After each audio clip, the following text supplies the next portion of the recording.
여러분, 만약 남편의 대학 후배 아이 100일 잔치에서 남편의 끔찍한 비밀을 알게 된다면 어떡하시겠어요? 이건 바로 제 이야기입니다. 오늘은 토요일, 저녁 바람엔 아직 여름의 열기가 희미하게 남아 있었죠. 저는 남편 이민준을 따라 수라운 한정식 집에 룸으로 들어섰습니다. 안은 이미 시끌벅적한 손님들로 가득 차 있었어요. 남편의 대학 후배 박서아 씨의 아기 100일 잔치였습니다. 후배라고는 하지만 사실 저는 알고 있었어요. 둘이 대학 시절부터 유난히 가깝게 지냈다는 걸요. 예전에 민준 씨는 그녀가 참 순하고 착하다고 입버릇처럼 말하곤 했죠. 당시에는 대수롭지 않게 넘겼지만 방 안을 가득 채운 축하의 목소리를 들으니 이상하게 마음 한구석이 답답해졌습니다. 룸 한가운데에는 박서아 씨가 화사한 분홍색 원피스를 입고 포대기에 꽁꽁 쌓인 아기를 안고 있었습니다. 그녀는 얼굴에 미소를 가득 머금은 채 주변 사람들과 인사를 나누고 있었죠. 이민주는 안으로 들어서자마자 자연스럽게 그쪽으로 다가갔습니다. 목소리는 평소보다 훨씬 다정했죠. 서아야, 고생 많았네. 아기 정말 똘똘해 보인다. 박서아 씨는 우리를 보고는 눈빛이 순간 흔들렸지만 이내 활짝 웃으며 말했습니다. 선배님, 형수님, 드디어 오셨네요. 이쪽으로 와서 앉으세요. 방금 막 재웠는데 또 깰까봐 조마조마하네요. 저는 그녀에게 다가가 자연스럽게 아기의 얼굴로 시선을 옮겼습니다. 아기는 눈을 꼭 감고 있었고 작은 얼굴은 불그스름했죠. 속눈썹이 참 길었어요. 그런데 아기가 작게 칭얼거리며 눈꺼풀을 살짝 들어올리는 순간 제 심장이 쿵 하고 내려앉았습니다. 살짝 위로 올라간 눈꼬리가 이민준과 그야말로 판박이었기 때문입니다. 옆에 있던 친척으로 보이는 아주머니 한 분이 다가와 웃으며 말했습니다. 아이고, 아기 참 잘생겼네. 눈이 엄마를 닮았나? 아빠를 닮았나? 페이꼬. 박서아 씨는 아기를 감싼 다묘를 꽉 붙잡으며 어색하게 대답했습니다. 아무래도 저를 더 많이 닮지 않았을까요? 아직 아기라 잘 모르겠어요. 저는 아무 말도 하지 않았습니다. 그저 아기의 콧날을 한 번 더 쳐다봤을 뿐이죠. 저 오뚝한 콧날의 곡선은 이민준이 아니면 대체 누구의 것이란 말인가요? 그때 마침 이민준이 저를 돌아봤습니다. 그의 눈빛에는 제가 무슨 말이라도 할까봐 재촉하는 듯한 기색이 서려 있었죠. 그는 어색하게 웃으며 상황을 수습했습니다. 애들은 어릴 때 다 비슷비슷하잖아요. 좀 더 크면 확실히 알 수 있겠죠. 서아야, 몸조리 잘했나 보네. 얼굴색이 아주 좋아. 저는 입꼬리만 살짝 올린 채 대꾸하지 않았습니다. 사실 저는 박서아 씨와 그리 친한 사이가 아니었어요. 얼마 전 이민준이 그녀의 100일 잔치를 챙겨줘야 한다며 선뜻 몇백만 원을 내놓았을 때 저는 좀 이상하다고 생각했습니다. 하지만 이민준은 그래도 내가 아끼던 후배인데 혼자 애 키우느라 얼마나 힘들겠어라고 말했고 저는 더 이상 문제를 만들고 싶지 않아 그냥 넘겼습니다. 하지만 지금 이 아이의 얼굴을 보니 최근 들어 부쩍 늦게 귀가하고 통화할 때마다 저를 피하던 이민준의 행동들이 떠오르며 의심이 걷잡을 수 없이 커졌습니다. 저는 테이블 위에 주스를 한 모금 마시며 애써 마음을 진정시켰습니다. 겉으로는 평온을 유지하며 말했죠. 네, 정말 건강해 보이네요. 서아 씨도 너무 무리하지 말고 아기 돌보면서 틈틈이 쉬어야 해요. 박서아 씨는 고개를 끄덕였지만 제 눈을 마주치지는 못했습니다. 그녀는 서둘러 화제를 돌렸죠. 형수님, 선배님, 어서 앉으세요. 곧 음식 나올 거예요. 아, 민준 선배. 저쪽에 있는 동기들 좀 챙겨줄 수 있어요? 이민준은 알겠다며 몸을 돌려 자리를 떠났습니다. 저는 옆 의자에 앉았지만 시선은 자꾸만 아기에게로 향했죠. 그때 아기가 다시 잠에서 깼습니다. 박서아 씨는 아기를 달래며 작은 볼을 부드럽게 쓰다듬었습니다. 우리 아가 착하지. 하지만 저는 똑똑히 봤습니다. 아기가 입을 벌리고 울음을 터뜨릴 때 드러난 작은 잇몸의 모양이 이민준의 어릴 적 사진 속 모습과 정확히 일치한다는 것을요. 예전에 어머님이 보여주셨던 이민준의 아기 때 사진.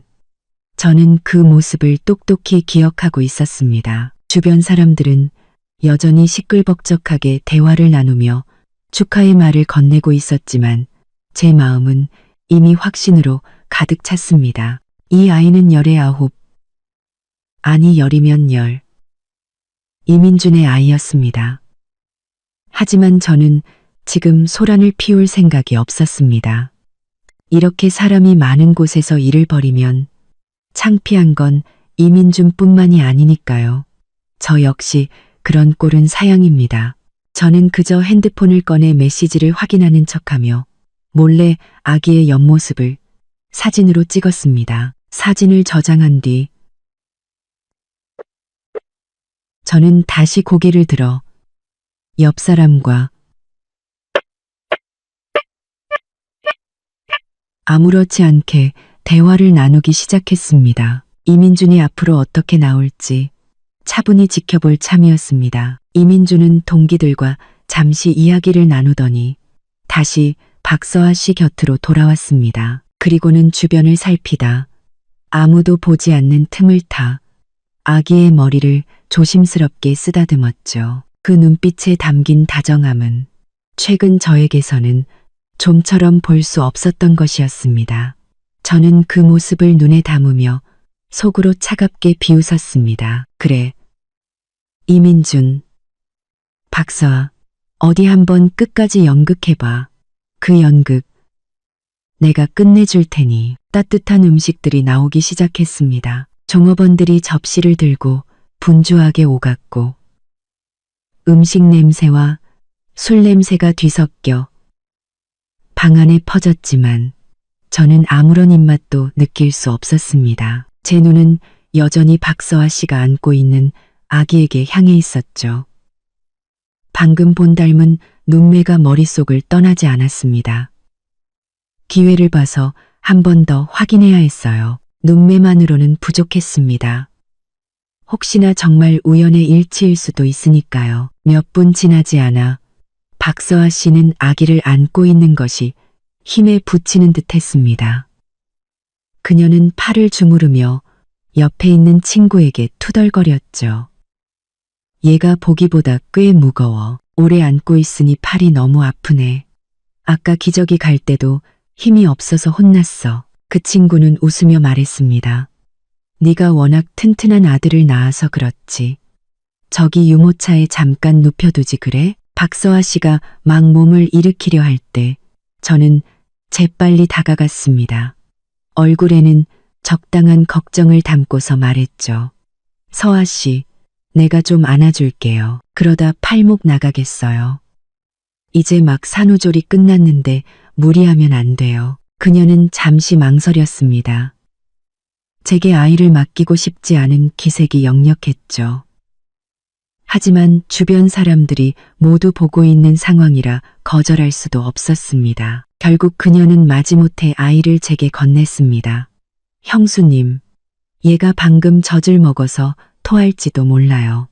조심하세요. 걱정 말아요. 저도 예전에 언니의 돌봐준 경험 많아요.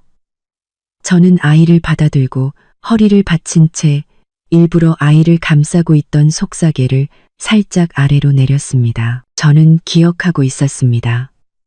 이민준의 왼쪽 쇄골 아래에 작은 파탈만한 붉은 점이 있다는 것을요. 속사계를 아이의 어깨 아래까지 내렸을 때 제 눈은 그 자리에 그대로 멈춰버렸습니다. 아이의 왼쪽 쇄골 아래에 너무나도 선명하게 이민준의 것과 똑같은 붉은 점이 있었습니다. 크기, 모양, 위치까지. 마치 복사해서 붙여넣기라도 한 것처럼 똑같았죠. 제 머릿속이 쿵하고 울렸습니다. 희미했던 의심은 순식간에 명백한 확신으로 변했습니다. 이 아이는 틀림없는 이민준의 아이였습니다. 하지만 저는 얼굴에 조금의 동요도 드러내지 않았습니다. 그저 아이의 점을 부드럽게 만지며 아무렇지 않은 목소리로 박서아 씨에게 물었죠. 어머, 서아 씨, 아기 쇄골에 점이 있네. 우리 남편 이민준 씨 점이랑 정말 똑같이 생겼다. 신기하네. 이런 우연이 다 있나. 박서아 씨의 얼굴이 새하얗게 질렸습니다. 그녀는 당황한 듯 제 시선을 피하며 더듬거렸죠. 아, 그런가요? 저는 미처 몰랐네요. 그냥 우연이겠죠. 점이야 뭐 비슷할 수도 있잖아요. 옆자리에 앉아있던 이민주는 이 말을 듣고 들고 있던 젓가락을 쨍 소리가 나게 그릇에 부딪혔습니다. 그는 황급히 고개를 들어 저를 쳐다봤죠. 그의 눈에는 긴장감과 함께 경고의 빛이 서려 있었습니다. 그냥 우연이겠지. 세상에 비슷한 점이 얼마나 많은데. 당신 괜한 상상하지 마. 저는 이민준을 쳐다봤습니다. 그는 제 눈을 똑바로 보지 못하고 피하기 바빴죠. 이 반응, 사실상 인정하는 거나 마찬가지 아니겠어요? 저는 속으로 냉소하며 겉으로는 여전히 미소를 지었습니다. 하긴 내가 너무 예민했나 봐요. 저는 아이를 조심스럽게 박서아 씨의 품에 다시 안겨주었습니다. 아기가 졸린 것 같네. 어서 유모차에 눕혀줘요. 계속 안고 있으면 힘들잖아요. 박서아 씨는 황급히 아이를 받아들고는 마치 도망치듯 옆에 있는 유모차에 아이를 눕혔습니다. 그리고는 굳이 담요를 끌어올려 아이의 어깨와 쇄골 부분을 꼼꼼하게 덮었죠. 마치 제가 그 점을 다시 볼까봐 두려워하는 사람처럼요. 주변 사람들은 우리 사이의 미묘한 기류를 전혀 눈치채지 못한 채 여전히 시끌벅적하게 술을 마시고 이야기를 나누고 있었습니다. 누군가 이민준에게 술을 권했고 그는 애써 태연한 척 술잔을 들었지만 저는 그의 손이 미세하게 떨리는 것을 똑똑히 봤습니다. 저는 테이블 위에 물컵을 들어 한 모금 마시며 속에서 끓어오르는 감정을 억눌렀습니다. 지금은 소란을 피울 때가 아니었습니다. 이렇게 사람이 많은 곳에서 일을 터뜨리면 저만 우스워질 뿐이죠. 저는 조용한 곳으로 가서 오빠에게 전화를 해야 했습니다. 저는 자리에서 일어나 이민준에게 말했습니다. 나 화장실 좀 다녀올게. 금방 와. 이민준은 다른 사람과 잔을 부딪히느라 고개도 돌리지 않고 대답했습니다. 빨리 다녀와. 그는 제가 정말 화장실에 가는 줄로만 알았겠죠. 제가 다음에 무슨 일을 벌일지는 꿈에도 상상하지 못한 채 말입니다. 화장실에서 나온 저는 바로 룸으로 돌아가지 않았습니다. 복도 창가에 기대어 잠시 밤바람을 쐬었죠. 서늘한 바람이 제 머리를 식혀주었습니다. 아직 얼굴을 붉힐 때는 아니었습니다. 일단 이민준이 이 거짓말을 어떻게 둘러댈지 끝까지 지켜봐야 했죠. 이분도 채 지나지 않아 등 뒤에서 발소리가 들려왔습니다. 돌아보니 역시나 이민준이었습니다. 그는 빈 술잔을 들고 어색한 미소를 지으며 제게 다가왔습니다. 왜 여기서 바람 쐬고 있어? 아는 사람도 많은데 감기 걸리겠다. 저는 움직이지 않고 그의 눈을 똑바로 쳐다봤습니다. 아니 너무 시끄러워서 바람 좀 쐬려고. 그는 어색하게 손을 비비며 할 말을 찾는 듯 했습니다. 잠시 망설이던 그는 마침내 더듬거리며 입을 열었죠. 아까 룸에서 그 점 얘기 너무 대놓고 한 거 아니야? 서하게 혼자 애 키우느라 힘든데 괜히 오해받으면 어떡해. 저는 속으로 비웃었습니다. 결국 내 기분은 안중에도 없고 박서아 씨가 곤란해질까봐 걱정하는 거였군요. 저는 일부러 눈썹을 치켜 세우며 물었습니다. 오해, 무슨 오해? 난 그냥 신기해서 한 말인데 내가 뭐 틀린 말이라도 했어? 이민주는 시선을 피하며 제 어깨를 감싸려 손을 뻗었지만 저는 몸을 틀어 그의 손을 피했습니다. 허공에 멈춘 그의 손이 무한해졌고 그의 얼굴이 굳어졌습니다. 당신이 틀렸다는 게 아니라 그냥 애들을 가지고 너무 복잡하게 생각하지 말라는 거지. 나랑 서아는 그냥 평범한 선후배 사이야. 당신 쓸데없는 생각 좀 하지 마. 평범한 선후배 사이라고? 저는 그의 말을 되뇌었습니다. 목소리는 낮았지만 얼음장처럼 차가웠죠. 평범한 선후배가 몇백만 원씩이나 써가면서 100일 잔치를 챙겨줘? 평범한 선후배가 전화 한 통에 그렇게 불이 나게 달려나가? 이민준, 당신 내가 바보인 줄 알아? 그는 제 추궁에 말문이 막힌 듯 입을 열었지만 아무 말도 하지 못했습니다. 결국 그는 목소리를 낮춰 말할 뿐이었죠. 목소리 좀 낮춰. 여기 복도에 사람 지나다닌단 말이야. 할 말 있으면 집에 가서 해. 여기서 창피하게 왜 이래? 창피해.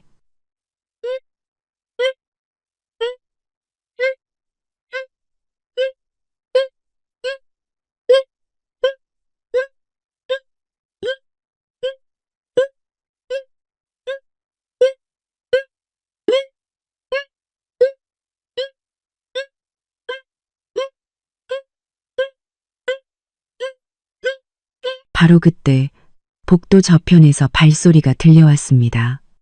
작은 쇼핑백을 든 박서아 씨가 걸어오고 있었죠. 그녀는 우리 둘을 발견하고는 잠시 걸음을 멈췄다가 이내 얼굴에 미소를 띠며 다가왔습니다. 선배님, 형수님, 여기서 뭐 하세요? 다들 두 분 찾고 계세요. 이민주는 마치 구세주라도 만난 듯 황급히 말했습니다. 아, 아니야. 형수님이랑 잠깐 바람 쐬러 나왔어. 박서아 씨는 우리 곁으로 다가와 재빨리 저와 이민준의 얼굴을 번갈아 살폈습니다. 우리 사이의 냉랭한 분위기를 눈치챈 그녀는 서둘러 이민준의 말을 거들었죠. 형수님, 아까 선배님한테 들었어요. 그 점 때문에 혹시 오해하셨을까 봐요. 정말 그냥 우연이에요. 저희 아기점은 어제 저희 엄마가 처음 발견하신 거라니까요. 선배님 점이랑 닮은 건 정말 우연의 일치예요. 저는 그녀를 쳐다봤습니다. 그녀는 손에 든 쇼핑백을 꽉 쥐고 있었고 손가락 마디가 하얗게 질려 있었죠. 시선은 불안하게 흔들렸고 목소리마저 떨리고 있었습니다. 이건 해명이 아니라 오히려 제 의심에 불을 지피는 꼴이었죠. 저는 그녀의 거짓말을 더 이상 파고들지 않았습니다. 그저 담담하게 말했죠. 아, 그래요? 정말 신기한 우연이네요. 박서아 씨는 제가 더 이상 추궁하지 않자 안도의 한숨을 내쉬며 서둘러 이민준의 팔을 잡아 끌었습니다. 선배님, 아내 최 대리님이랑 동기들이 선배님이랑 술 한잔하려고 기다리고 있어요. 어서 들어가요. 너무 오래 기다리게 하면 안 되잖아요. 이민주는 고개를 끄덕이고는 저를 돌아보며 경고의 눈빛을 보냈습니다. 더 이상 소란 피우지 마 라고 말하는 듯했죠. 저는 그를 무시하고 두 사람의 뒤를 따라 룸으로 들어갔습니다. 룸 안은 여전히 시끌벅적했지만 저는 이민준과 박서아 씨 둘 다 안절부절 못하고 있다는 것을 똑똑히 느낄 수 있었습니다. 이민주는 술을 몇 잔 마셨지만 아까처럼 편안해 보이지 않았고 자꾸만 제 눈치를 살폈죠. 박서아 씨는 유모차 옆에 붙어 앉아 마치 제가 다가올까봐 두려워하는 사람처럼 아이에게서 눈을 떼지 못했습니다. 저는 자리에 앉아 핸드폰을 만지작거렸습니다. 메시지를 확인하는 척했지만 사실 머릿속은 온통 앞으로의 계획으로 가득 차 있었죠. 증거는 거의 다 모였습니다. 이제 오빠가 나설 차례였습니다. 저는 이민준이 눈치채지 못하도록 더 은밀한 기회를 노려야 했습니다. 잠시 후 룸에 있던 누군가가 아기와 함께 단체 사진을 찍자고 제안했습니다. 모두들 유모차 주변으로 모여들었고 이민준과 박서아 씨도 그쪽으로 갔죠. 모두의 관심이 아기에게 쏠려 있었습니다. 저는 이 틈을 타 자리에서 일어나 옆 사람에게 말했습니다. 저 화장실 좀 다시 다녀올게요. 먼저들 찍으세요. 아무도 제 이상한 낌새를 눈치채지 못하고 어서 다녀오라며 손을 흔들었습니다. 저는 룸을 나와 이번에는 화장실로 가지 않았습니다. 대신 호텔 복도 끝에 있는 비상구로 향했죠. 그곳은 아무도 없었고 통화하기에 안성맞춤이었습니다. 비상구 문을 살짝 열자 불 꺼진 계단으로 복도에 희미한 빛이 새어 들어왔습니다. 핸드폰 화면을 확인하기에 딱 좋은 어둠이었죠. 저는 차가운 벽에 기댄 채 화면을 넘겨 오빠라고 저장된 번호를 찾았습니다. 김수혁, 제 친오빠이자 어릴 때부터 저를 지켜준 든든한 버팀목이었죠. 오빠는 지금은 투자회사를 운영하며 인맥도 넓고 일 처리도 아주 깔끔했습니다. 제가 억울한 일을 당했을 때 가장 먼저 생각나는 사람이었죠. 저는 통화 버튼을 눌렀습니다. 신호음이 한번 울리자마자 전화가 연결되었습니다. 수화기 너머로 오빠의 낮고 단호한 목소리가 들려왔습니다. 여보세요. 이 시간에 웬일이야? 남편 후배 100일 잔치 간 거 아니었어? 오빠의 목소리는 평소처럼 무심했지만 이곳에서 벌어진 엄청난 사건은 전혀 예상하지 못한 듯했습니다. 저는 심호흡을 하며 목소리가 떨리지 않도록 최대한 침착하게 말했습니다. 오빠, 나 지금 100일 잔치 현장인데 일이 좀 생겼어. 이민준, 그 후배 박서아랑 애가 있었어. 오늘 100일인 이야기가 바로 둘의 아이야. 전화기 너머로 잠시 침묵이 흘렀습니다. 제가 예상했던 추궁이나 분노는 없었죠. 오빠는 그저 차분하게 물었습니다. 확실해? 잘못 본 거 아니고? 틀림없어. 저는 바닥의 그림자를 노려보며 단호하게 말했습니다. 아기 눈매가 이민준이랑 판박이야. 심지어 쇄골 아래에 있는 붉은 점까지 똑같아. 위치도 모양도. 아까 이민준한테 떠보니까 당황해서 어쩔 줄을 모르더라고. 박서아라는 여자도 마찬가지고. 둘 다 숨기질 못해. 또다시 짧은 침묵이 흘렀습니다. 이윽고 들려온 오빠의 목소리에는 그 어떤 군더더기도 없었죠. 오직 든든한 약속만이 담겨 있었습니다. 알았다. 너 거기서 괜히 소란 피우지 말고 그냥 얌전히 있어. 밥 먹을 거 있으면 먹고. 나머지는 내가 알아서 처리할게. 그 자식 어떻게 해줄까? 저는 핸드폰을 쥔 손에 힘을 주었습니다. 그동안 억눌렀던 억울함과 분노가 오빠의 이 한마디에 든든한 버팀목을 얻은 듯 했습니다. 저는 더 이상 혼자서 발버둥 칠 필요가 없었습니다. 오빠가 이 모든 것을 깔끔하게 정리해 줄 테니까요. 저는 잠시 숨을 고른 뒤 한 글자 한 글자 힘주어 말했습니다.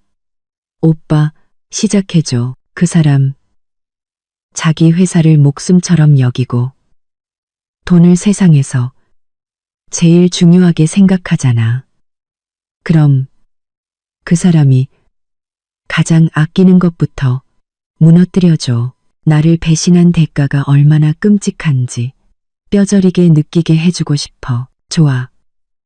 오빠는 단 한마디로 대답했습니다. 그 어떤 위로의 말보다도 더 큰 힘이 되는 한마디였죠. 걱정하지 마. 2시간 안에 결과 보게 될 거야. 너무 오래 밖에 있지 말고 이제 그만 들어가. 무슨 일 있으면 다시 전화할게. 응, 고마워 오빠. 제 목소리가 조금 풀렸지만 눈물은 흘리지 않았습니다. 아직 올 때가 아니었으니까요. 이민준이 완전히 무너지고 나면 그때 가서 이 빚을 천천히 갚아줄 참이었습니다. 전화를 끊은 저는 핸드폰을 주머니에 넣고 비상구 문틈으로 비치는 제 모습을 보며 머리를 정돈했습니다. 얼굴에 이상이 없는 것을 확인한 후에야 저는 문을 열고 룸으로 향했죠. 룸 입구에 다다르자 이민준이 문 앞에 서서 저를 찾고 있는 것이 보였습니다. 그는 제가 오자 황급히 다가왔죠. 그의 목소리에는 떠보는 듯한 기색이 역력했습니다. 왜 이렇게 오래 걸렸어? 한참 찾았잖아. 무슨 일 있는 줄 알았네. 저는 입꼬리를 살짝 올리며 온기 없는 미소를 지었습니다. 별일 아니야. 복도에서 오빠랑 잠깐 통화했어. 집안일 때문에. 이민주는 제가 정말 오빠와 집안 얘기를 나눴다고 생각했는지 눈에 띄게 안심하는 듯 했습니다. 그는 고개를 끄덕이며 말했죠. 아, 단체 사진은 다 찍었어. 이제 막 식사 시작하려던 참이야. 어서 들어가자. 당신이 좋아하는 갈비찜 나왔어. 저는 그를 따라 룸으로 들어갔습니다.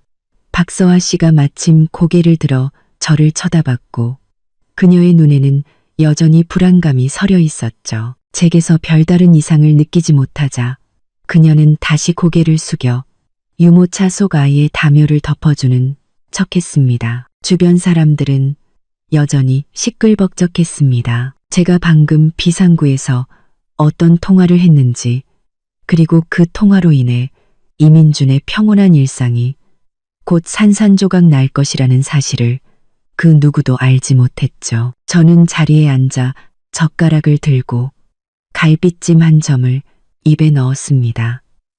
맛은 있었지만 어딘가 느끼하게 달았습니다. 마치 이민준이 그동안 제게 보여줬던 거짓된 다정함처럼요. 지금 생각하니 그저 역겨울 뿐이었습니다. 저는 천천히 고기를 씹으며 오빠의 소식을 기다렸습니다. 그리고 이민준이 절망에 빠질 그 순간을 조용히 고대하고 있었습니다. 저는 식탁에 앉아 천천히 음식을 씹었습니다. 하지만 제 시선은 계속해서 이민준에게 향해 있었죠. 그는 옆에 앉은 동기들과 잔을 부딪히며 의기양양한 미소를 짓고 있었습니다. 아마도 착한 후배를 챙기는 멋진 선배라는 자신의 모습에 한껏 도취해 있겠죠. 자신의 세계가 곧 뒤집힐 것이라는 사실은 꿈에도 모른 채 말입니다. 그때 제 핸드폰이 짧게 진동했습니다. 오빠에게서 온 메시지였죠. 저는 조심스럽게 핸드폰을 테이블 아래로 내려 확인했습니다. 화면에는 단 7글자만 적혀 있었습니다. 1단계 완료, 시작이다. 저는 마음속에 돌덩이가 내려앉는 것을 느끼며 재빨리 알았어 라고 답장을 보냈습니다.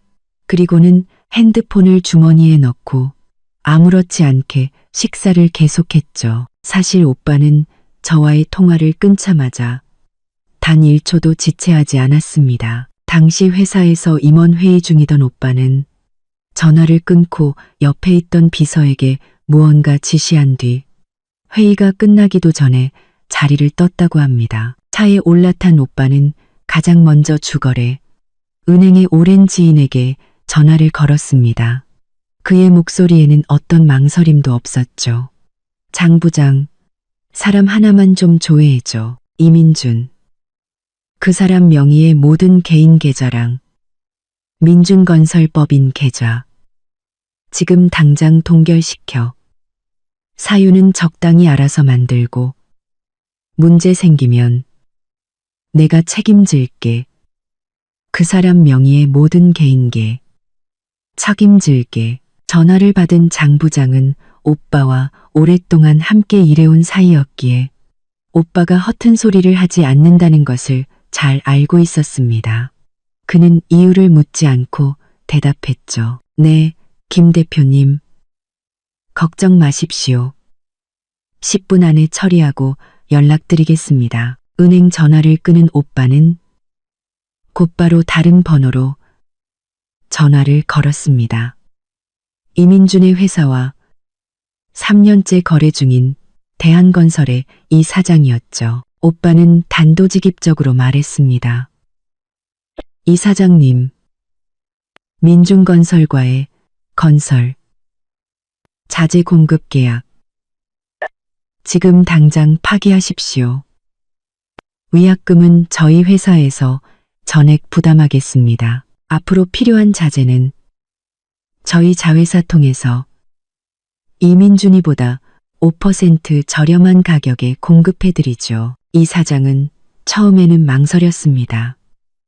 이민준과 꽤 오랫동안 거래해온 사이였으니까요. 하지만 오빠가 모든 책임을 지고 심지어 더 저렴한 가격에 자재를 공급해주겠다고 하자 그는 즉시 마음을 바꿨습니다. 김 대표님께서 그렇게까지 말씀하시는데 제가 뭘 더 망설이겠습니까? 즉시 법무팀에 연락해서 계약 해지 통보서 보내도록 하겠습니다. 30분 안에 처리될 겁니다. 그리고 채 30분도 되지 않아 장 부장에게서 전화가 왔습니다. 대표님, 모두 처리되었습니다. 이민준 개인명의 계좌 3개와 법인 계좌 전부 동결시켰습니다. 은행에 와서 조회하면 계좌 이상으로 인한 사용 정지라고만 뜰 겁니다. 오빠는 하고 짧게 대답한 뒤 비서에게 다시 지시했습니다.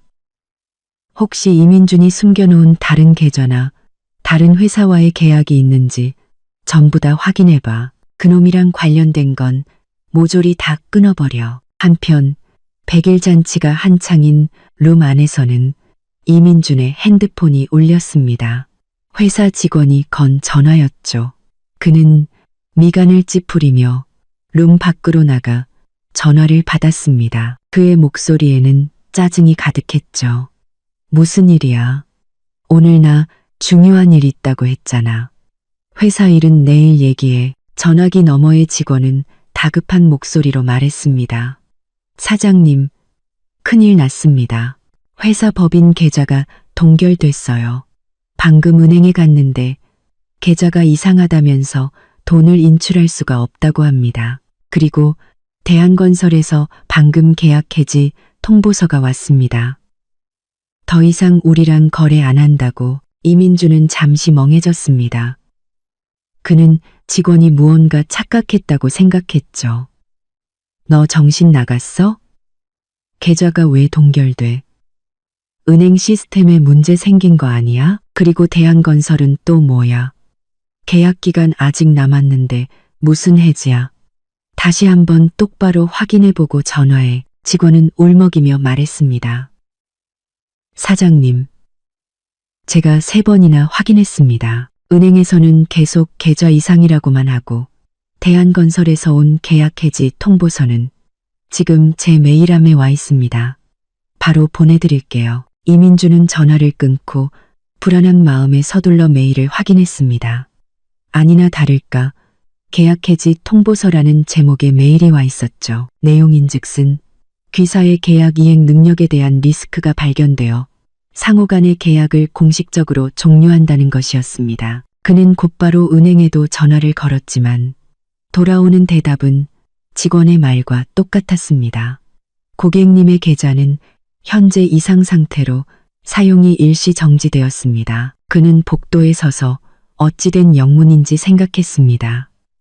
멀쩡하던 계좌가 왜 갑자기 동결되고 대한건설은 왜 갑자기 계약을 해지한단 말인가? 혹시 경쟁사가 뒤에서 장난이라도 친 걸까? 그때 박서아 씨가 룸에서 나왔습니다. 이민준의 굳은 표정을 본 그녀는 그의 팔을 잡아 끌며 물었죠.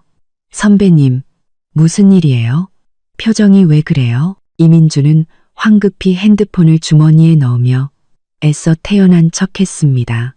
아니야, 회사의 별일 아닌 문제로 직원이 호들갑 떤 거야. 신경 쓰지 말고 어서 들어가서 마저 식사하자.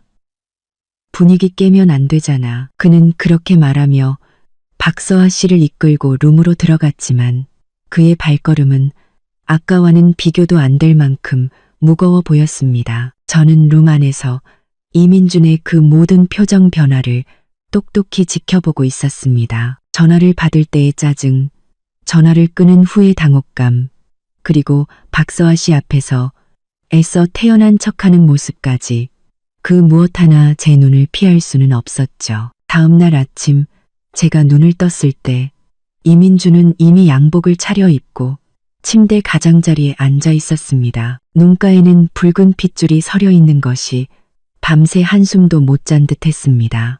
그는 제가 깨어난 것을 보고 억지 미소를 지으며 말했죠. 일어났어?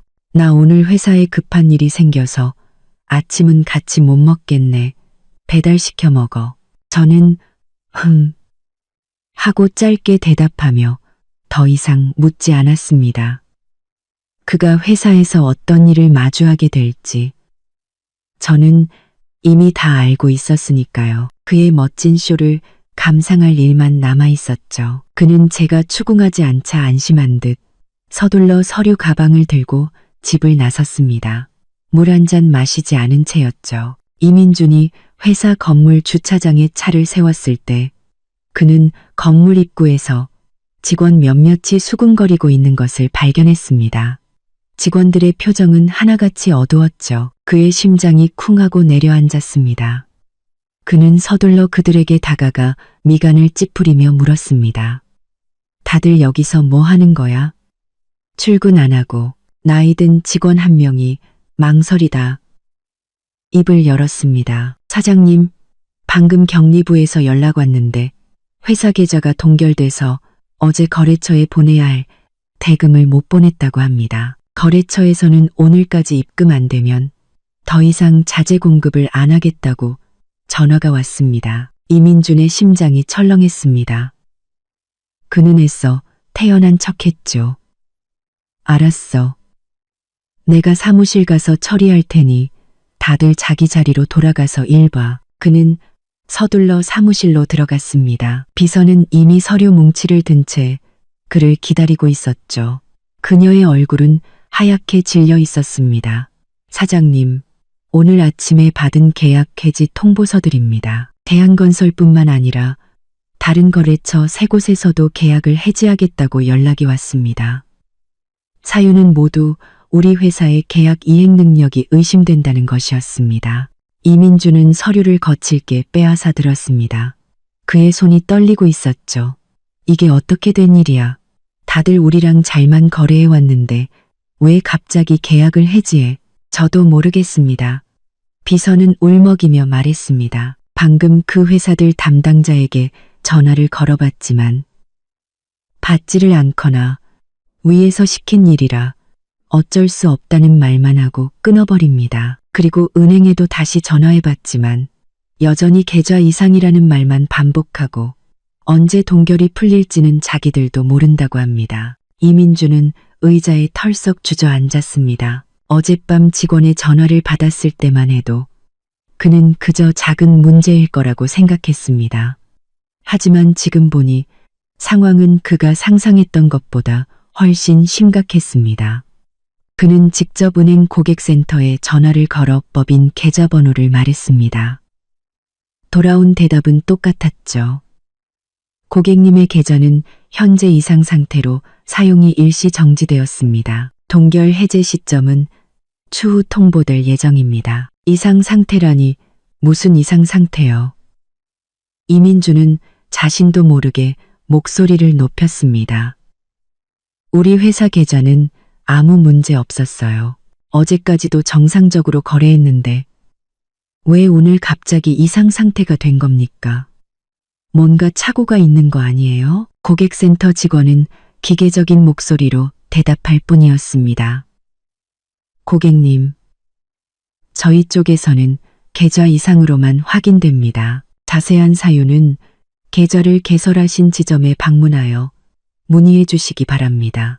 이민주는 전화를 끊고 차 키를 챙겨 은행으로 가려 했습니다. 하지만 그가 사무실 문을 나서려는 순간 경리부 직원이 달려왔습니다. 사장님, 큰일 났습니다. 방금 한 거래처에서 계약금을 돌려달라고 연락이 왔습니다. 우리가 받은 5천만 원 계약금. 다음 주까지 자재 공급이 안 되면 계약금 반환은 물론이고 위약금까지 청구하겠다고 합니다. 계약금을 돌려달라고? 이민주는 머리가 깨질 듯 아팠습니다. 일단 기다려달라고 해. 지금 계좌 문제 해결 중이니까 자재 공급은 문제 없을 거라고 말씀드렸지만 막무가내입니다. 경리부 직원은 미간을 찌푸렸습니다. 이미 우리 회사 계좌가 동결됐다는 소문이 다 퍼졌나 봅니다. 우리가 돈 떼먹고 도망갈까봐 걱정된다고 오늘까지 확실한 답변을 안 주면 바로 법원에 소송을 걸겠다고 합니다. 이민주는 순간 현기증을 느끼며 문틀을 붙잡고 겨우 몸을 가눴습니다. 그는 심호흡을 하며 말했죠. 알았어. 일단 돌아가 있어. 내가 은행 가서 상황 알아보고 연락 줄게. 그는 차를 몰아 은행으로 달려가 평소 알고 지내던 담당자를 만났습니다. 하지만 담당자는 난처한 표정으로 말했죠. 사장님, 죄송하지만 저도 어쩔 수가 없습니다.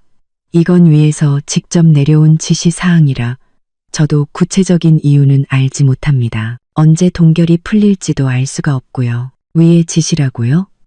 대체 누가? 이민준이 다그쳐 물었습니다. 누가 뒤에서 손을 쓴 겁니까? 솔직하게 말해줘요. 담당자는 고개를 저으며 난감한 표정을 지었습니다. 사장님, 정말 제가 도와드리고 싶지 않아서가 아닙니다. 저도 이런 경우는 처음이라 정말 아는 바가 없습니다. 일단 기다려보시거나 다른 방법을 찾아보시는 게 좋을 것 같습니다. 이민주는 은행을 나와 길가에 서서 오가는 차들을 멍하니 바라보았습니다. 머릿속은 온통 혼란으로 가득했죠.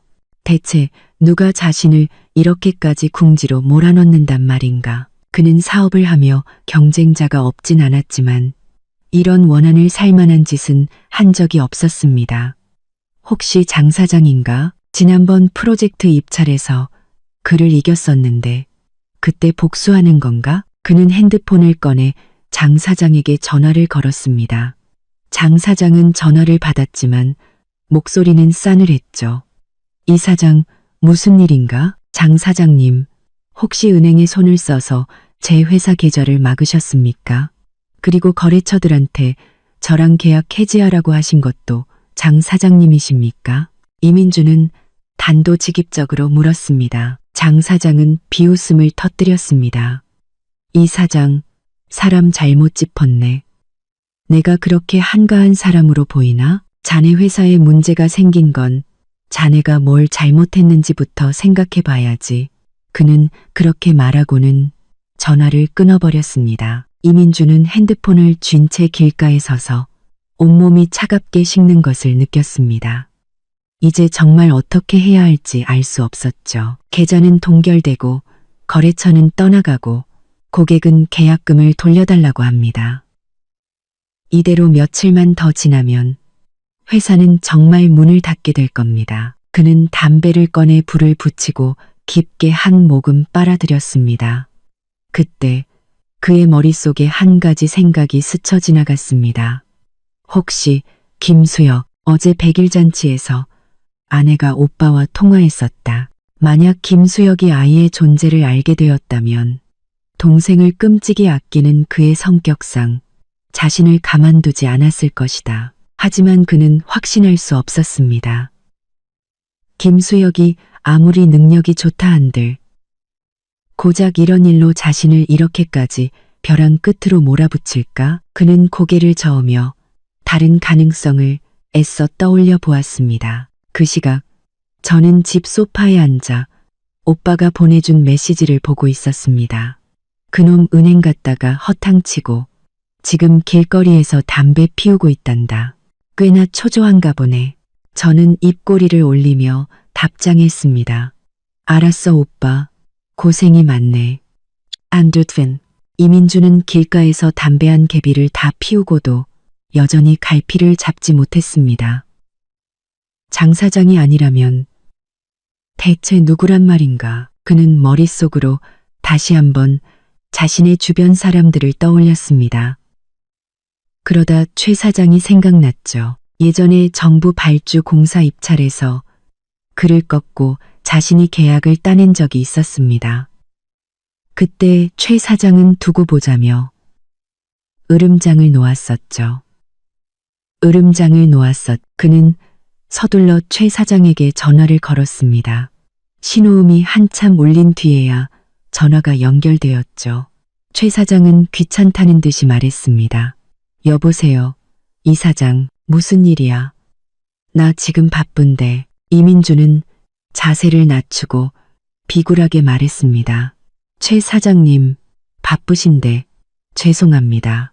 다름이 아니라 제 회사에 요즘 좀 안 좋은 일이 생겨서요. 계좌가 동결되고 거래처도 다 끊겼는데 혹시 이게 누구 소행인지 아시는 바가 있으신가요? 전화기 너머로 잠시 침묵이 흐르더니 이내 최 사장의 비웃음 소리가 들려왔습니다. 이 사장, 나를 무당으로 아나? 자네 회사 일을 내가 어떻게 알아? 그리고 자네 평소에 잘난 척은 다 하더니 이제 와서 나한테 뭘 물어봐? 내가 보기엔 자네가 최근에 누굴 잘못 건드린 것 같은데 엉뚱한 데서 사람 찾지 말고 잘 한번 생각해 보게.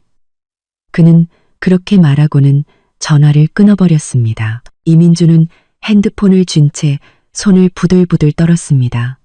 최 사장도 아니라면 대체 누구란 말인가. 그는 마지막 희망을 걸고 대한건설의 이 사장에게 전화를 걸었습니다. 3년간 함께 일하며 술도 여러 번 마셨던 사이였기에 그라면 무언가 실마리를 줄지도 모른다고 생각했죠. 하지만 전화는 수십 번 울리다가 그냥 끊어졌고 다시 걸자 수신이 차단되었다는 메시지만 흘러나왔습니다. 결국 그는 직접 대한건설로 찾아갔지만 안내 데스크에서부터 제지당했습니다. 이 사장은 바쁘다는 핑계로 그를 만나주지 않았죠. 그는 경비원에게 쫓겨나다시피 회사 밖으로 나와 이번에는 친구들에게 돈을 빌리기 위해 전화를 돌리기 시작했습니다. 하지만 평소 형, 동생 하던 친구들은 그가 돈 얘기를 꺼내자마자 이런저런 핑계를 대며 전화를 끊기 바빴죠. 이민주는 차 안에서 핸드폰 주소록을 멍하니 바라보며 극심한 절망감에 휩싸였습니다. 평생을 공들여 쌓아온 인간관계가 위기의 순간에 이렇게나 허무하게 무너져 내릴 줄은 몰랐습니다. 바로 그때 댁에서 전화가 걸려왔습니다.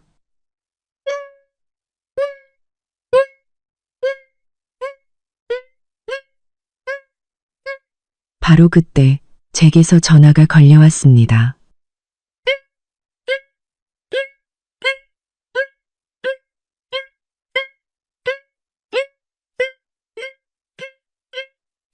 저는 집 소파에 앉아 과도를 들고 사과를 깎으며 차분하게 말했습니다.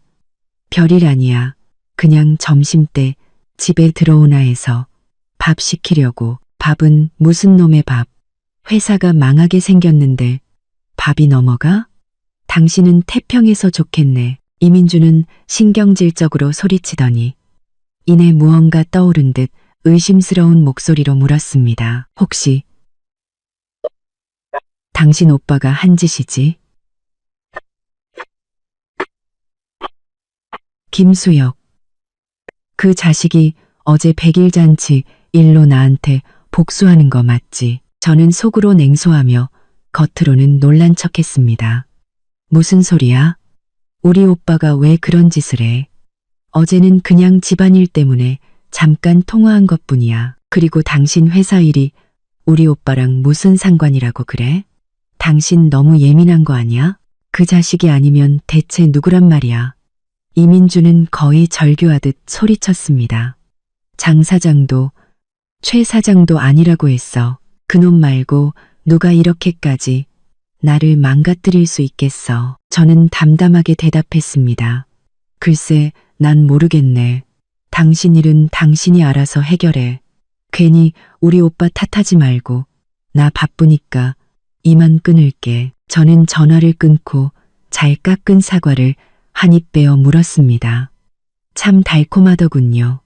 이민준이 절망에 빠질수록 제 마음은 더욱 후련해졌습니다. 한편 전화를 끄는 이민준은 핸드폰을 쥔 채 멍하니 앉아 있었습니다. 김수혁이 범인이라고 확신했지만 그에게는 아무런 증거도 맞설 힘도 없었습니다. 그는 그저 목적지 없이 차를 몰며 앞으로 어떻게 해야 할지 막막해할 뿐이었습니다.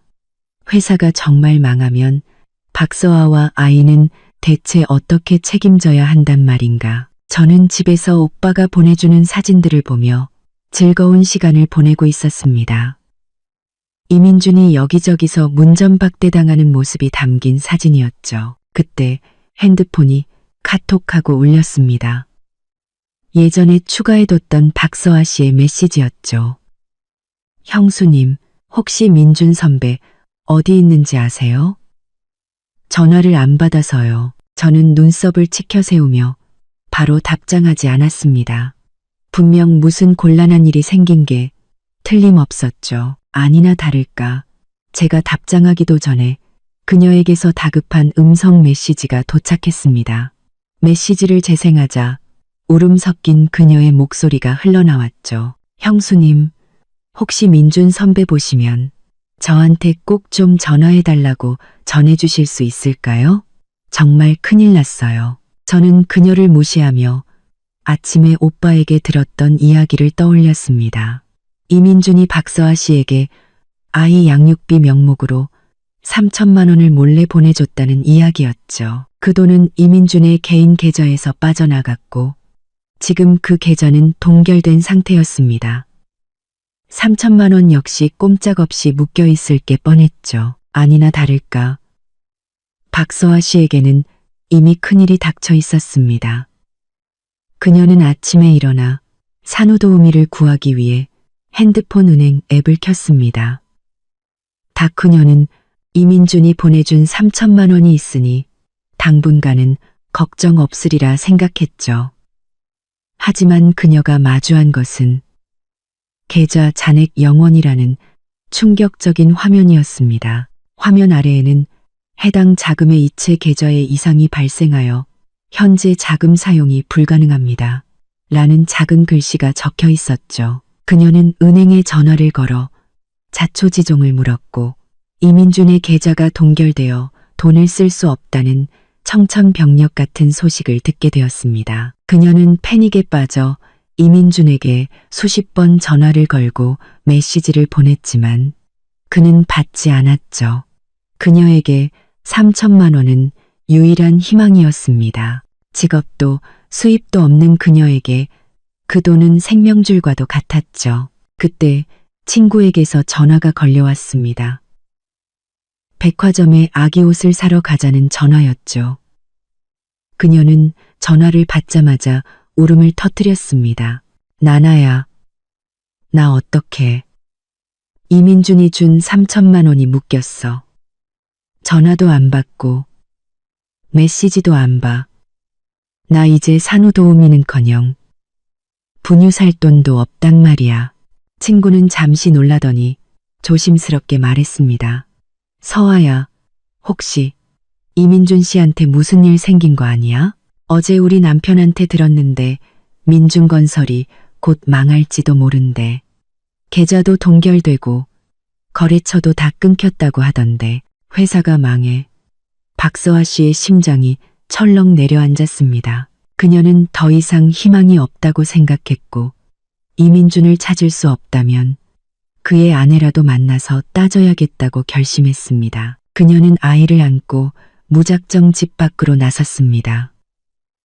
이민준이 정말 망했다면 혼자 아이를 데리고 어떻게 살아가야 할지 눈앞이 캄캄했습니다. 한편 저는 박서아 씨에게서 온 수십 개의 메시지를 보며 차갑게 웃었습니다. 그리고는 그녀의 프로필을 알림 끄기로 설정해버렸죠. 나를 찾아오겠다고? 당신과 이민준이 그 더러운 짓을 저지를 때 이런 날이 올 거라는 생각은 못했나 보지. 기다려, 당신들의 고통은 이제부터 시작이니까. 저녁 7시쯤 현관문이 쾅 하고 거칠게 열리는 소리가 들렸습니다. 이민준이었죠. 저는 소파에 앉아 TV를 보며 눈길 한번 주지 않았습니다. 밖에서 잔뜩 화가 난 채로 돌아와 제게 화풀이 하려는 속셈이 뻔했으니까요. 그는 구두를 아무렇게나 벗어 던지고 넥타이를 빗돌게 풀어헤친 채 거실로 들어왔습니다. 그리고는 서류 가방을 탁자 위로 집어던졌죠. 쨍그랑 소리와 함께 유리컵이 위태롭게 흔들렸습니다. 당신은 아직도 TV 볼 정신이 있어? 이민준이 저를 향해 소리쳤습니다. 회사가 망하게 생겼는데 당신은 걱정도 안 돼? 맨날 집에서 편하게 놀고 먹기만 하고. 저는 리모컨으로 TV 소리를 줄이고 천천히 고개를 들어 그를 쳐다봤습니다. 회사는 당신 거지, 내게 아니잖아. 내가 걱정한다고 뭐가 달라져? 내가 걱정하면 당신이 이 문제를 해결할 수 있기라도 해. 당신. 이민주는 제 말에 잠시 할 말을 잃더니 더욱 거칠게 소리쳤습니다. 다 당신 때문이야. 당신이랑 결혼하고 나서부터 되는 일이 하나도 없어. 회사가 이 지경이 된 것도 다 당신 같은 재수없는 여자 때문이라고. 재수없는 여자. 저는 실소를 터뜨렸습니다. 이민준, 당신이 무슨 짓을 했는지 정말 몰라서 그래? 회사가 어려워진 걸 왜 내 탓으로 돌려? 그렇게 남 탓하면 당신 마음이 좀 편해져? 내가 뭘 어쨌는데. 이민주는 시선을 피하며 끝까지 발뺌했습니다. 나는 그냥 열심히 사업했을 뿐이야. 당신 오빠, 김수혁 그 자식이 나를 망가뜨리지 않았다면 회사가 이렇게 되진 않았을 거라고. 당신이 그놈한테 무슨 말을 했길래 나한테 이러는 거야. 내가 오빠한테 무슨 말을 했냐고. 저는 자리에서 일어나 그에게 다가갔습니다. 그의 눈을 똑바로 쳐다보며 말했죠. 내가 오빠한테 그랬지. 내 남편이 밖에서 후배랑 바람나서 애까지 낳았고 우리 돈 수천만 원을 써가면서 그 여자 100일 잔치를 챙겨줬다고. 또 그랬지. 그 아기 쇄골에 있는 점이 내 남편 것이랑 판박이라고. 이민준, 이런 얘기를 굳이 내가 오빠한테 해야만 알 수 있는 걸까? 당신이 저지른 짓 언젠가는 다 드러날 거라고 생각 안 했어? 이민준의 얼굴이 새하얗게 질렸습니다. 그는 뒷걸음질 치며 끝까지 변명했죠. 거짓말하지 마. 나랑 서아는 그냥 평범한 선후배 사이고 그 애는 나랑 아무 상관없어. 당신 억지 부리지 마. 억지? 저는 핸드폰을 꺼내 그날 100일 잔치에서 찍었던 아기 사진을 보여주었습니다. 사진 속에는 아이의 왼쪽 쇄골 아래에 있는 붉은 점이 선명하게 찍혀 있었죠. 이게 박서아 씨 아들이야. 그리고 당신 쇄골을 봐. 똑같지 않아? 아직도 변명할 셈이야? 이민주는 핸드폰 화면을 멍하니 바라보다 자신도 모르게 자신의 쇄골을 만졌습니다. 그곳에는 사진 속 아이의 것과 똑같은 붉은 점이 있었죠. 이건 그냥 우연이야.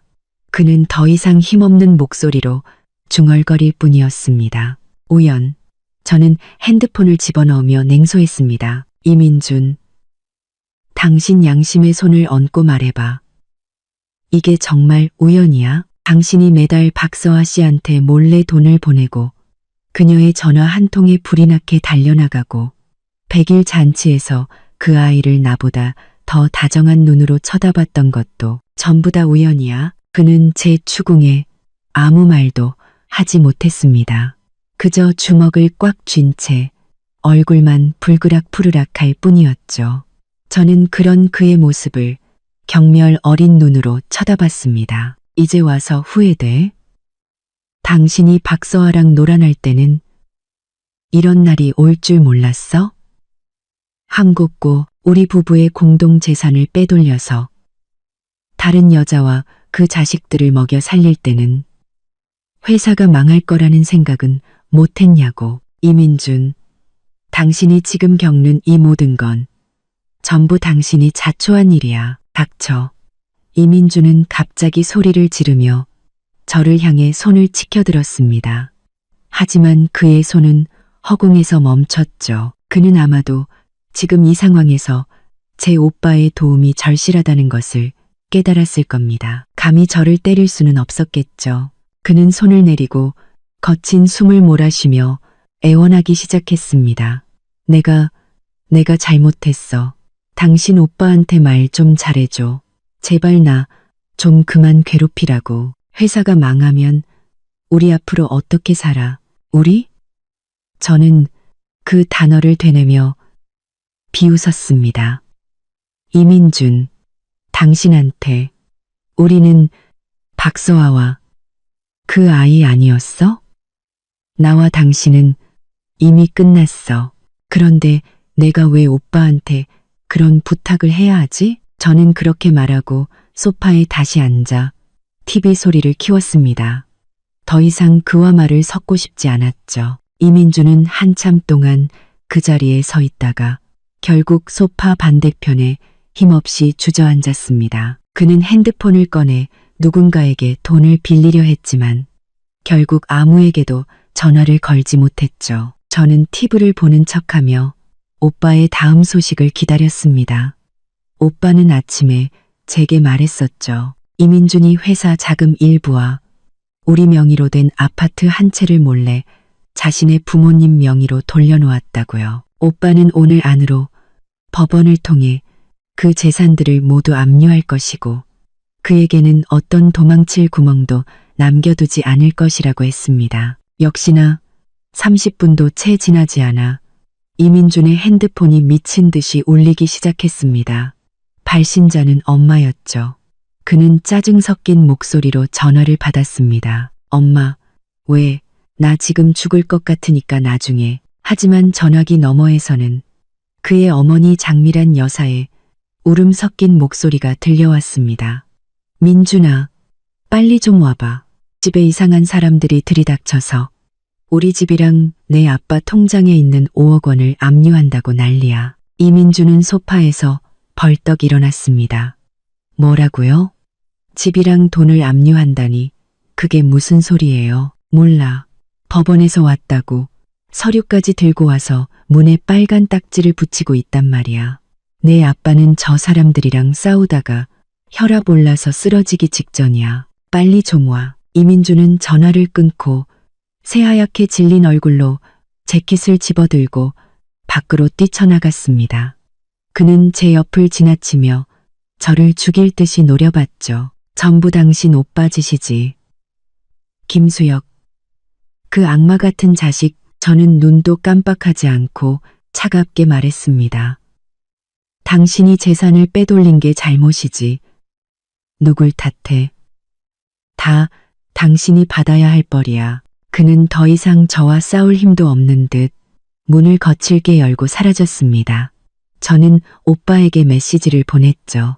그 사람 시댁으로 갔어. 오빠에게서 곧바로 답장이 왔습니다. 알아. 법원 사람들이 기다리고 있을 거야. 가봤자 소용없어. 부부 공동 재산을 빼돌린 건 명백한 불법이니까. 그놈은 이제 끝났어. 저는 웃으며 더 이상 답장하지 않았습니다. 그리고는 편안한 마음으로 TV를 계속 봤죠. 한편 이민주는 부모님 댁으로 차를 몰며 손을 부들부들 떨었습니다.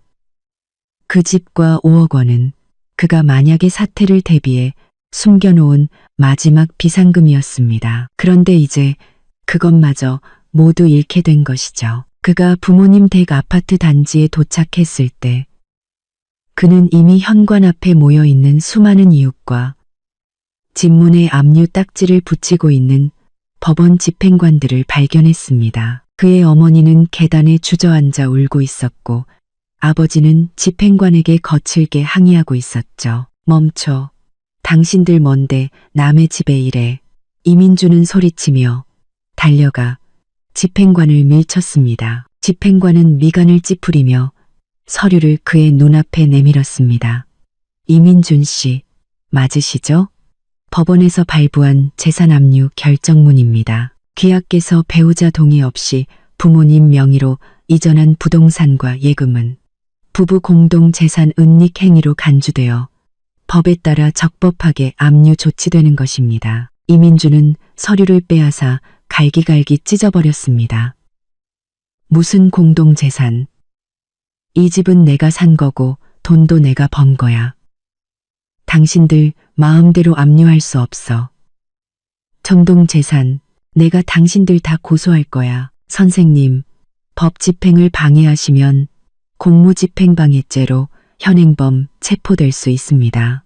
다른 집행관이 그를 막아서며 단호하게 말했습니다. 이의가 있으시면 법원에 정식으로 이의 신청을 하십시오. 주변의 이웃들은 수군거리기 시작했습니다. 어머, 저 집 아들, 재산 빼돌리다가 걸렸나 봐. 그러게 겉보기엔 멀쩡하더니 하는 짓은 영. 이민주는 이웃들의 비웃음과 부모님의 원망 섞인 눈물을 견딜 수 없었습니다. 그는 저에게 전화를 걸어 악에 바친 목소리로 소리쳤죠. 김수진, 당장 당신 오빠한테 이 압류 풀라고 해. 그렇지 않으면 나랑 끝장 볼 줄 알아. 우리 부모님 쓰러지시기라도 하면 내가 당신 가만 안 둬. 저는 소파에 앉아 그의 발악을 들으며 비웃었습니다. 이민준, 당신이 부부 공동 재산을 빼돌릴 때 이런 날이 올 줄은 몰랐어? 그 집, 내 이름도 올라가 있었고 그 5억 원도 우리 회사가 잘 나갈 때 번 돈이야. 당연히 내 몫도 있는 거지. 당신이 불법을 저지른 걸 왜 내 탓을 해? 법대로 처리된 것뿐이야. 우리 부모님은 이제 어디서 살라고. 당신 정말 이렇게까지 독해야 해? 독해? 저는 차갑게 웃었습니다. 당신이 박서아랑 애 낳고 우리 돈으로 그들을 먹여 살릴 때 당신은 안 독했어? 이제 와서 부모님 걱정하는 척하지 마. 당신 그럴 자격 없어. 저는 전화를 끊고 그의 번호를 차단해버렸습니다. 더 이상 그의 목소리를 듣는 것조차 역겨웠으니까요. 전화가 끊긴 핸드폰을 든 채 이민주는 압류 딱지가 붙은 현관문과 자신을 향한 비난의 눈초리들을 번갈아 쳐다봤습니다. 결국 그는 그 자리에 주저앉아 머리를 감싸쥐고 절망적인 신음을 터뜨렸습니다. 서구run항에서 신음을 터뜨렸습니다. 이민주는 날이 저물 때까지 부모님 댁 현관 앞에 멍하니 앉아 있었습니다. 그의 부모님은 결국 근처의 허름한 여관으로 거처를 옮겼죠. 그의 주머니에는 이제 단돈 몇만 원밖에 남아있지 않았습니다. 그는 마지막 희망을 걸고 박서아에게 전화를 걸었습니다. 그녀에게라도 돈을 빌려야겠다고 생각했죠. 하지만 박서아의 집을 찾아간 그를 기다리고 있던 것은 돈이 아니라 경멸과 비난이었습니다.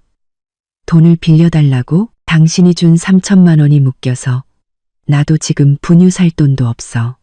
당신 정말 이렇게 무능력한 남자였어? 내가 정말 눈이 삐었지.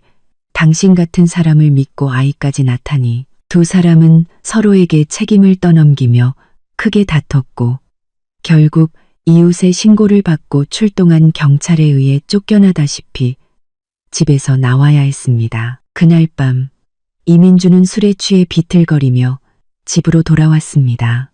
저는 거실 소파에 앉아 그를 기다리고 있었죠.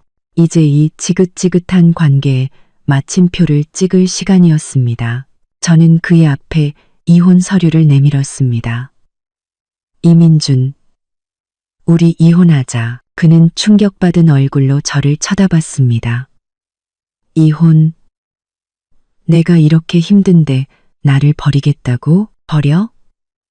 저는 그동안 모아온 증거들을 그의 눈앞에 펼쳐 보였습니다. 그가 박서아와 몰래 만나는 사진, 수년간 그녀에게 돈을 보낸 계좌 이체 내역, 그리고 부모님에게 재산을 빼돌린 서류까지. 이 모든 걸 보고도 내가 당신을 버린다고 말할 수 있어? 이민주는 모든 증거 앞에서 할 말을 잃었습니다. 그는 결국 떨리는 손으로 이혼 서류에 서명했죠. 네가 이겼어, 김수진. 내 인생은 이제 끝났어. 저는 서명된 서류를 챙겨들고 차갑게 말했습니다. 이혼 절차는 최대한 빨리 밟을 거야. 당신 짐 챙겨서 당장 이 집에서 나가. 다음 날 아침, 우리는 구청에서 이혼 도장을 찍었습니다. 초라한 행색의 이민주는 아무 말 없이 제 곁을 스쳐 지나갔죠. 저는 그의 쓸쓸한 뒷모습을 보며 어떤 동정심도 느끼지 않았습니다. 이 모든 것은 그가 스스로 선택한 길의 끝이었으니까요. 그 후 법원의 판결에 따라 이민준이 빼돌렸던 재산은 대부분 제게 돌아왔습니다. 그의 회사는 결국 파산했고 그는 수억 원의 빚더미에 올라앉았죠. 매일같이 빚 독촉에 시달리며 그는 친구들에게도 외면당하고 허름한 고시원을 전전하며 비참한 생활을 이어갔습니다. 그의 부모님 역시 아들 때문에 집을 잃고 변두리에서 어렵게 생활한다고 들었습니다. 박서아 씨의 삶도 순탄치 않았습니다. 이민준에게 받았던 돈을 법원에 의해 반환한 후 그녀는 아이를 시골에 계신 어머니에게 맡기고 식당에서 하루 12시간씩 일하며 겨우 생계를 유지하고 있다고 합니다. 한 번은 우연히 식당에서 그녀와 마주쳤지만 그녀는 저를 보자마자 황급히 주방으로 몸을 숨겼죠. 모든 것이 정리된 후 오빠는 저를 위해 근사한 저녁을 사주었습니다. 새로운 출발을 축하한다면서요. 이제 정말 다 끝났네. 앞으로는 하고 싶은 거 다 하면서 살아. 오빠가 항상 응원할게. 저는 오빠를 보며 진심으로 감사한 마음을 전했습니다. 오빠, 정말 고마워. 오빠가 아니었으면 나는 아직도 그 지옥 속에서 살고 있었을 거야. 오빠는 제 머리를 쓰다듬으며 웃었습니다. 가족끼리 뭘. 앞으로는 힘든 일 있으면 혼자 끙끙 앓지 말고 꼭 오빠한테 말해. 저는 고개를 끄덕이며 뜨거워지는 눈시울을 애써 참았습니다. 가장 힘들었던 순간, 제 곁을 지켜준 가족이 있다는 사실이 너무나도 든든하고 감사했습니다. 집으로 돌아와 저는 현관문을 열고 안으로 들어섰습니다. 깨끗하게 정돈된 집 안으로 따스한 햇살이 쏟아져 들어오고 있었죠. 저는 베란다로 나가 창밖의 풍경을 바라보며 미소를 지었습니다. 이제 저는 더 이상 이민준의 배신에 아파하지도 그의 거짓말에 괴로워하지도 않을 겁니다. 오롯이 저 자신을 위해 새로운 인생을 살아갈 것입니다.